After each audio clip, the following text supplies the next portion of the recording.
Hello friends and welcome to my playthrough of Cipher Zero. My name is Jonathan and we are on the moon, and the last sequence was thrilling compared to the slog of the previous one, so I'm hoping they will keep that up as we continue through what still kind of feels like endgame-ish, but I have nothing to go on besides gut on that, so we'll see what we've got as we enter Sequence 3 on the moon.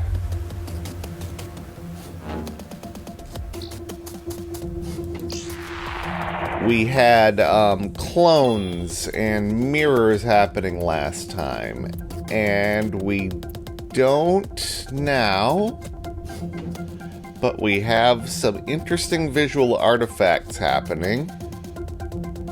What are those mean? I'm sure they're meaningful. Just like so, I'm trying to look at these carefully. They're just kind of glitchy versions of our normal croissant icons. The stuff that's kind of showing behind it does seem to just be more of the same. So I don't know what I can glean from that. Let's see. Between these, we have 10. Ooh, we have 10 cells in a 9-cell grid. So this is telling me something like ignore one of them, or they're all possibly true but not necessarily true, or something like. Just gonna test a theory. No. The theory was I could just ignore one of them. No. Maybe they're all false?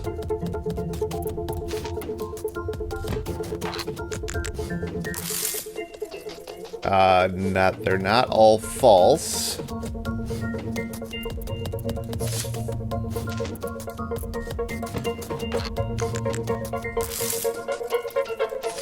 So, what else could that mean?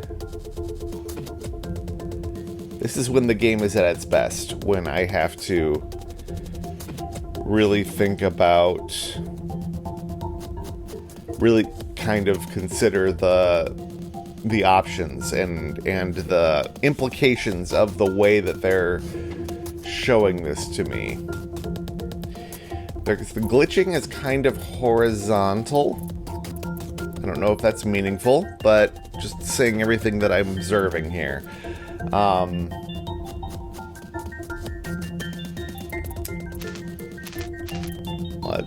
just going to try some things and see what makes any of them happy. They're all unhappy about that, even though... Let's see, 4, 5, 6, 7. Yeah, so when I did this, these two were happy as if they as they normally would be.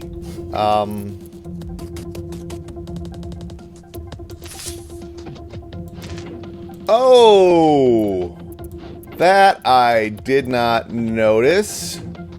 Okay, all right, interesting. Okay, so when I shade one of these, it flips to a different symbol.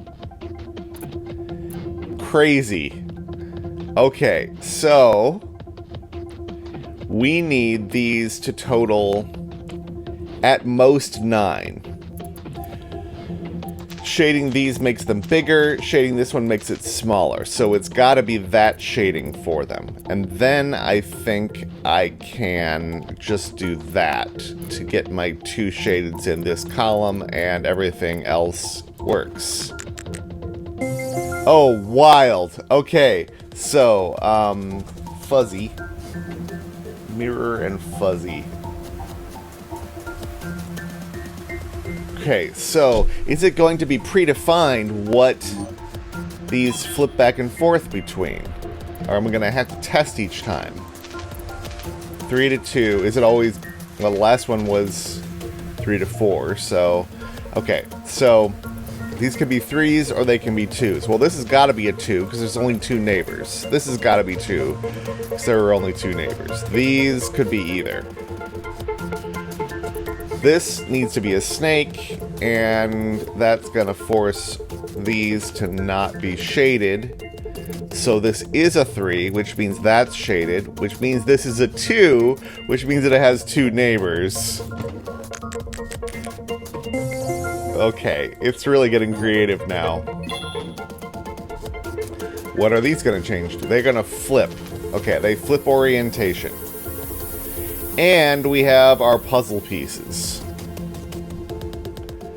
So, if we...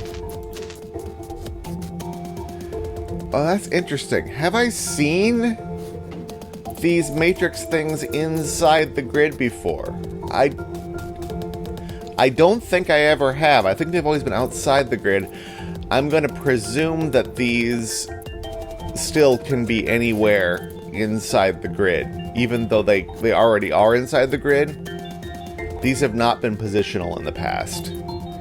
So, 5 and 3 makes 8. These always are going to make 8 either way. So, we are filling... Let's see. Let's put this... Let's pretend that was up here. Then we would need... We would need one that was inverted to fit here. Which means we would have to shade one of these. It's going to be this one if we do any of them at all. So this is one of the shapes. Can this be the other one? I think flipping that way and putting this shape right here. I think that does it. Alright, this is getting brain melty, but in a good way. These are going to... Ooh, 2 very different shapes. Again, we've got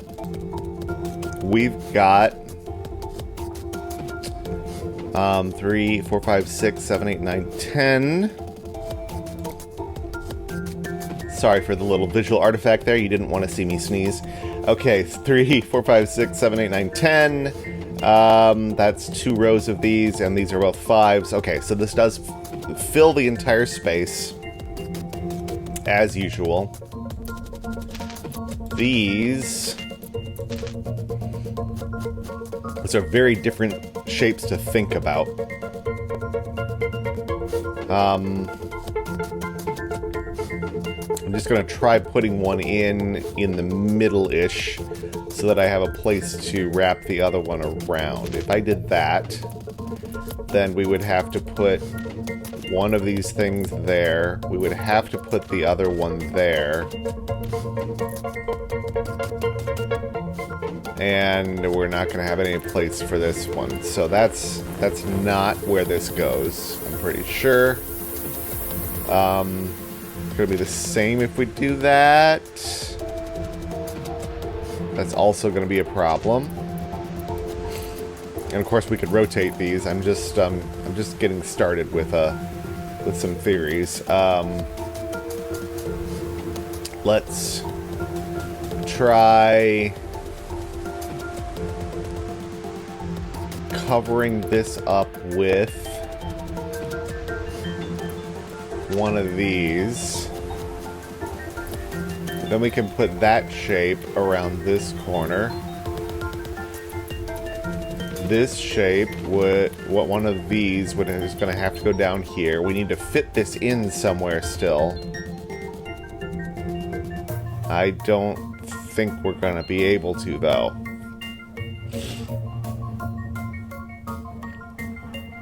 No, that doesn't fit anywhere. So that's going to be maybe the primary issue. If I rotate this to do that, is this what I tried the first time? No, I was down in the middle. Then one of these go there, This one could go here. We would need to put this one over there. And this is that last shape.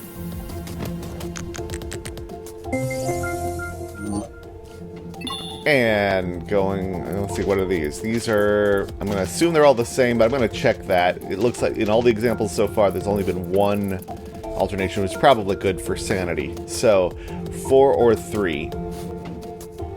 And these make not enough. So that's trickier, too. We're not going to cover the whole space. So unshaded would be exactly the right size for this shape. But these are going to mostly have to be shaded. Let's start there.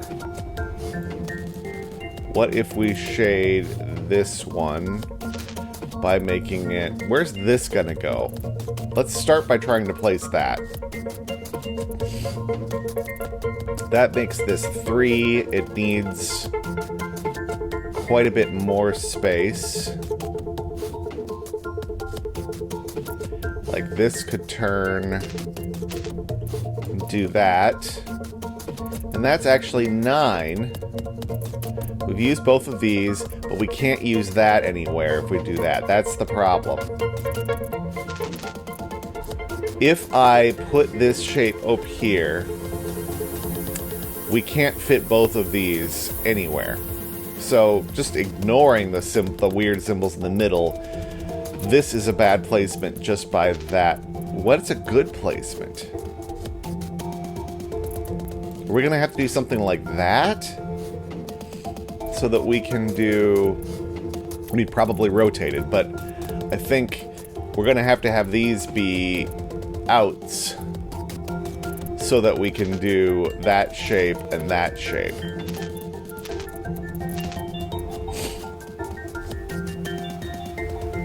So, where are we going to do that? We're going to have to do it in a place that doesn't have symbols in it. So maybe down here.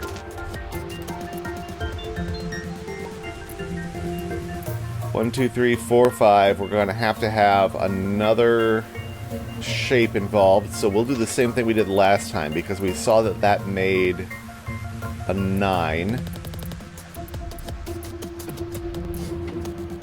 This has to make a 4. Ooh, we would have to shade that, which breaks the 9. Or, we... Oh, no, we can't. I was going to say we could shade that and these two. But then we don't have a place to put this shape anymore.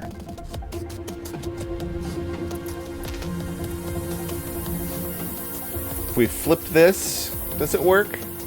1, 2, 3, 4, 5, 6, 7, 8, 9. And then this is the unshaded 4, which is that 4. And we're good. So that brings us halfway through this slightly darker side of the moon.